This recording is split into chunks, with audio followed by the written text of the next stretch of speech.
إن الحمد لله نحمده ونستعينه ونستغفره ونعوذ بالله من شرور أنفسنا وسيئات أعمالنا من يهده الله فلا مضل له ومن يضلل فلا هادي له وأشهد أن لا إله إلا الله وحده لا شريك له وأشهد أن محمدا عبده ورسوله يا أيها الذين آمنوا اتقوا الله حق تقاته ولا تموتن إلا وأنتم مسلمون يا أيها الناس اتقوا ربكم الذي خلقكم من نفس واحدة وخلق منها زوجها وبث منهما رجالا كثيرا ونساء واتقوا الله الذي تساءلون به والأرحام إن الله كان عليكم رقيبا أما بعد الله يستندروار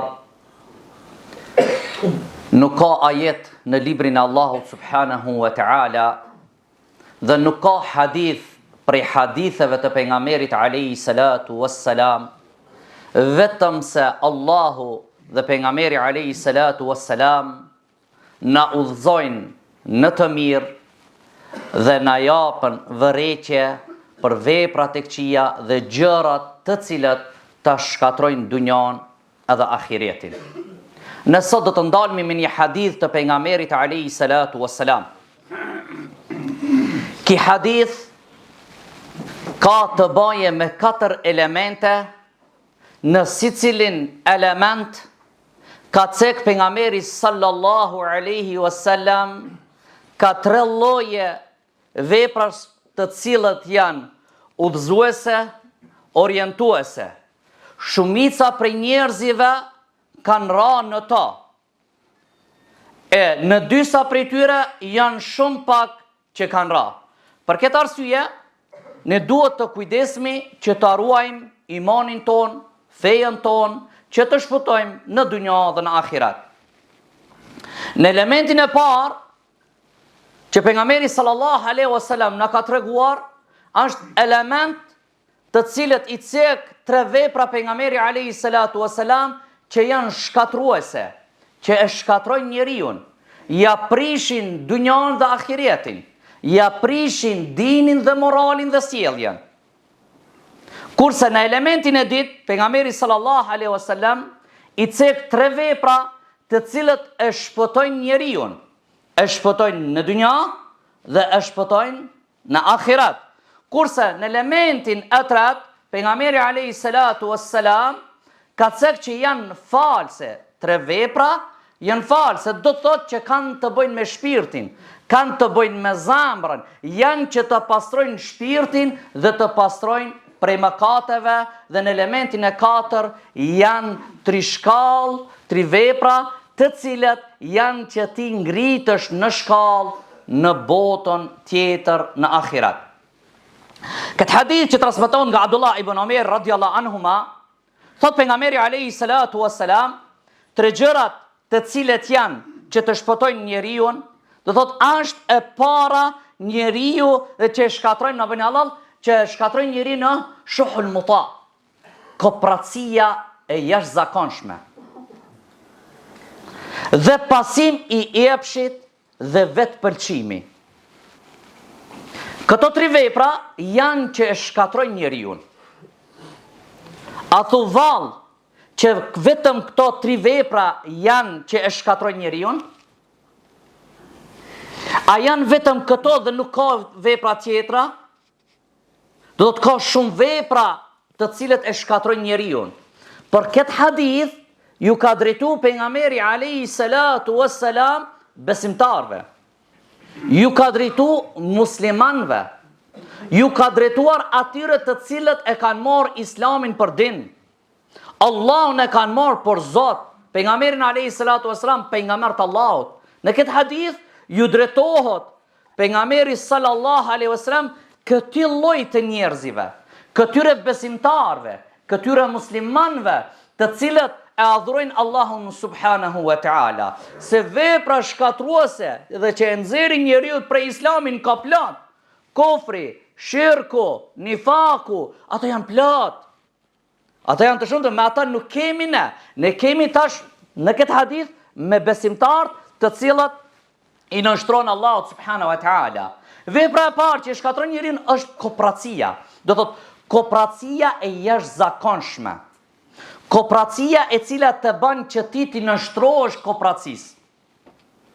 Se është natyrë, Allah e ka krijuar te njeriu një gjë e cila nefsi njeriu e don mallin. Nefsi njeriu e don pasurinë. Nefsi njeriu e don kerrin e vet. Njeri don të ketë pasuri. Por kjo kopratësia nëse kalon që ti bosh i shtrydht dhe tutesh me shpenzue për vetën tënde. Tutesh me ble kpuca se po i harxhon parat. Tutesh me ble një kerr se po i harxhon parat. Tutesh me çu shëtitje gruan dhe fëmin se po i harxhon parat. Tutesh me dhën sadaka se po jet pa pare. Do thot, kjo është kopratësia e cila te i kalon kufin dhe ti bosh nënshtrues i kopratësisë. Nënshtrues i pareve tuja. Për kundrazi, ti duhet të jesh bujar dhe të ecish në hapat që na ka mësuar Allah dhe pejgamberi alayhi salatu wassalam. Allah subhanahu wa taala i ka lufdruar në Kur'an ato persona, ato njerëzi të cilët japin dhe shpenzojnë edhe pse veten e tyre e lën keq. Edhe pse veten e tyre e vën në siklet. Allah subhanahu wa taala thot në Kur'an: وَيُؤْثِرُونَ عَلَىٰ أَنفُسِهِمْ وَلَوْ كَانَ بِهِمْ خَصَاصَةٌ وَمَنْ يُوقَ شُحَّ نَفْسِهِ فَأُولَٰئِكَ هُمُ الْمُفْلِحُونَ. Allah subhanahu wa taala na tregon për sahabët radhiyallahu anhum, të cilët ju kanë dhënë përparësi muhaxhirëve, ato të cilët kanë ardhur, kanë bërë hijrat në Medinë, e kanë lënë ansart veten keq, duke ju ndihmuar vëllezërive të tyre prej Mekkës, dhe ata nuk kanë gjetë asnjë send në zemrat të tyre keq. Përkundrazi, janë kënaqur me atë që e kanë dhënë. E Allah subhanahu wa taala thot: "Wa man yuqa shuha nafsihi", ai që ruhet nga lakmia e madhe, me siguri që këto do të gjejnë fitim, do të gjejnë shpëtim, do të fitojnë në dunjë dhe në ahiret. Do thotë kështu që ne duhet t'ja largojmë vetës tonë kopratësinë. Duhet të jemi të matur në shpenzim, që mos të him në hijen e këtij hadithit që në nesër të dalmi para Allahut subhanahu wa taala, që ne jemi cilësuar, jemi përshkruar, kemi marrë një epitet kopras, të cilën në ka shumë ajete që Allahu subhanahu wa taala në tregon dhe në të vërejtën që ne mos të bina në atë gratë të kopracave, se nuk është hajër dhe nesër do dale sherr në ditën e kiametit. Pasi që kopratësia nuk vjen vet. Lakmia nuk vjen vet, ka diçka që të shti ti të bësh kopratës. Kush të shti egoja, qefi jot. Pasimi i jepshit dhe dëshirës. E dyta që është shkatruese. Se ti pa lakmun vetën, pa takon nefsi, ti s'mundesh bësh kopratës. Po pa takon nefsi jo t'japish sadaka, prapë të nefsi jo t'lidhet. Nëse ti e din shpërblimin, e din që Allahu ta kthen, Allahu ta shumëfishon, Allahu truan prej telasheve, Allahu ta ruan kiamet, e kështu me radhë, atëherë ti nxitesh dhe jep sadaka, është nga ana e shpirtit tanë, nga bujaria, nuk e dëgjon epshin tanë. Se shejtani të premton fukarallëk, Allahu të premton bollëk, ti cilën të ngosh? Kopratësia vjen prej pasimit të epshit, që ti e ngon dëshirën tënde. Rujna Zot. E dyta është, pasimi i epshit është bela e madhe, është problem i madh. E kjo smuja ndodh paraqitet më shumë te gjykatësit, te ata që gjykojnë. Allah na ruajt. Do thotë te gjykatësit, te udhëhecësit, te thirrsat, te davetxhit, të cilët kanë Allah zhveresh me njerëzit. Marrën dhe dëgjojnë hallet dhe dertët dhe problemet e njerëzive, e pastaj duhet të gjykoje. E pastaj duhet, pse njerëzit marrën rrushfet? Se ja kanë. E dëgjojnë epshin e vet, dëshirën e vet, kënaqësinë e vet. Për këtë arsye, çështja e epshit, pasimi i epshit, Allahu subhanahu wa taala i ka përshkruajt në suratul Qasas zullumqar. I ka përshkruajt se Allahu subhanahu wa taala thot: Inna Allah la yahdi qawma adh-dhalimin. Allah nuk e udhëzon popullin zullumçar. Në këtë sure, në fillim të ajetit, në surët Qasas, Allah subhanahu wa ta'ala në tregon për pejgamberin alayhi salatu wassalam, thot nëse nuk të përgjigjen ti o Muhammed në atë që i thirr, me i besu Allahut, me i besu pejgamberit alayhi salatu wassalam, thot dije se me të vërtet, dije se ata e pasojnë epshin e tyre, e pasojnë dëshirat e tyre, i pasojnë qefet e tyre. E në fund të ajetit thot, dije se Allahu nuk i udhëzon popullin zullumçar. Nuk ka mëkat, nuk ka gjuna, vetëm se është epshi dhe dëshira. Ja kam njeriut me shiku, ja kam njeriut me dëgju, ja kam njeriut me shkel normat, ja kam njeriut me vë mëkate. Se dëgjon qefin e vet, nuk e dëgjon çka i thot Allahu dhe çka i thot pejgamberi sallallahu alaihi wasallam.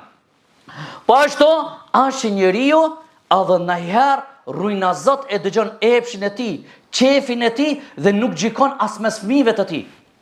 Pas inatit, hidhrimit, për shembull ja prish gruaja ndonjëherë, edhe tona don t'i hakmirët bas një muje. Edhe pse ai e din që Allah thot fa'fu wasfahu, falni, mëshironi, e din që ja kupton nëse e pëlqen një sjellje të gruas, ja pëlqen të tjetrën, si e pëlqen ket, ja pëlqen tjetrën, do thot çka bën? E ruan atë mllefin mrana. Kur të vjen momenti, tenton t'i hakmirët bashkëshortës së vet, apo tenton t'i hakmirët fëmijës së vet, për shkak një gabimit apo një ndodhie që ka ndodhur. Allah i na ruaj. Për këtë arsye ne duhet të shohim që a meriton ai të çortohet në atë moment apo jo, brenda kornizave të Kur'anit dhe sunetit të pejgamberit sallallahu alaihi wasallam. Për këtë Allah subhanahu wa ta'ala na tregon për Daudin alayhi salatu wasalam që ka thonë fahkum bayna an-nasi bil haqq wala tattabil hawa. Ka thonë gjykon mes njerëzve me drejtësi dhe mos e paso epshin, dëshirën, qefët tuaja. Fayudilluka an sabilillah. Thot se kjo nëse ty e pason qefin tant, jo pasim të urdhrave të Allahut dhe të pejgamberit alayhi salatu wassalam, atëherë ti ke me humbur prej rrugës së drejtë të Allahut subhanahu wa ta'ala. Innal ladhina yudilluna an sabilillah lahum adhabu shadidun bima nasu yawm al-hisab. Ata të cilët devijojnë, humben, largohen prej rrugës të Allahut subhanahu wa ta'ala, ata kanë një dënim të ashpër, të dhimbshëm. Pse ja Rabbel Alamin? Bima nasu yawm al-hisab, për shkak se kanë haruar ditën e llogarisë. A kuptuat pse bëhet krimet në dunjë? A kuptuat pse njerëzit bëjnë zullum? A kuptuat njerëzit pse ofendojnë njërin tjetrin? A kuptuat pse e shohin njërin tjetrin? A kuptuat pse e shpalosin gabimet njërin tjetrit? Krejt pasim i epshit bima nasu yawm al-hisab, për shkak se ata e kanë harruar ditën e llogarisë.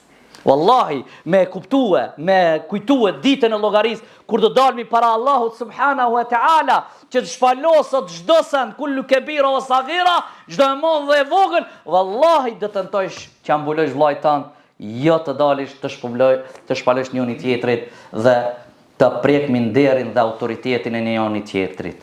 Allahu na fal. Për këtë vëllezër, besimtari duhet të kujdeset që mos të jetë çështja e epshit të ban që të largohesh. Për këtë ai njeri, kanë thonë selefi, ai njeri i cili e kundërshton epshin e tij do të jetë i lumtur.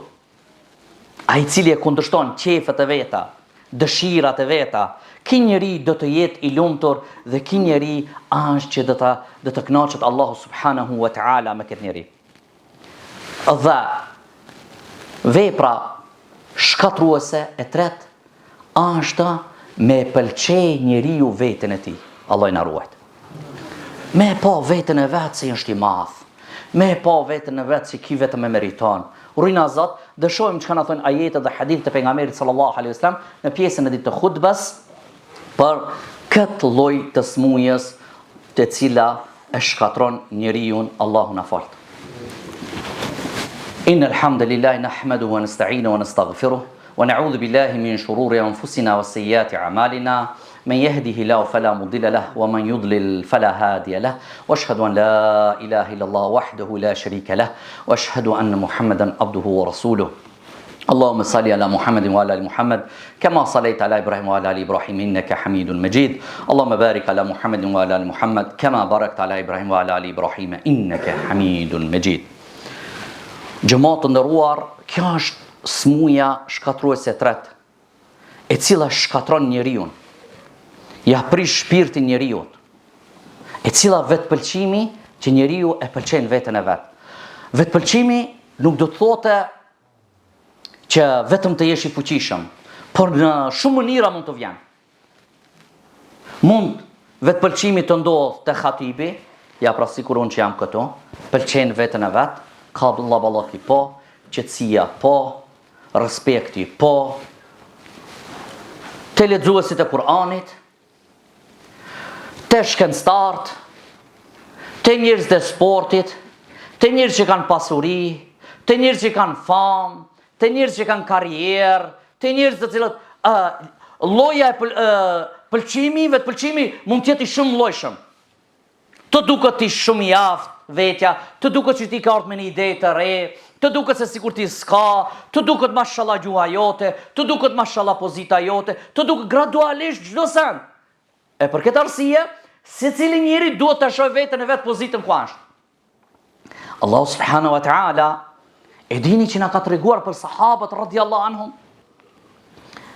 Në luftën e Hunenit Allahu subhanahu wa taala thot: "Laqad nasarakumullahu fi mawatin kathira wa yawma Hunainin idh a'jabatkum kathratukum falam tughni ankum shay'a." Thot, edhe kur Allahu subhanahu wa taala juve ju ndihmoi në Hunain, kur ju e pëlqejt veten e juve, kallaballok ushtar, përgatitja në nivel ushtarake, edhe sot mbaroi çdo sen. Në çat moment Allahu subhanahu wa taala tregon që nuk ju ka sjell dobi as pak juve numri, as përgatitja ushtarake.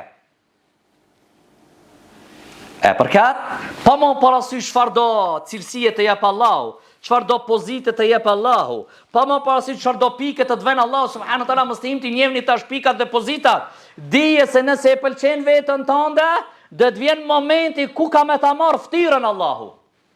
A pas 5 vjetë, a pas 3 vjetë, a pas 20, a pas 50, a pas 80, a pragin e vdekjes, dije se ka me ta marrë Allahu ftyrën. Ka me të korit.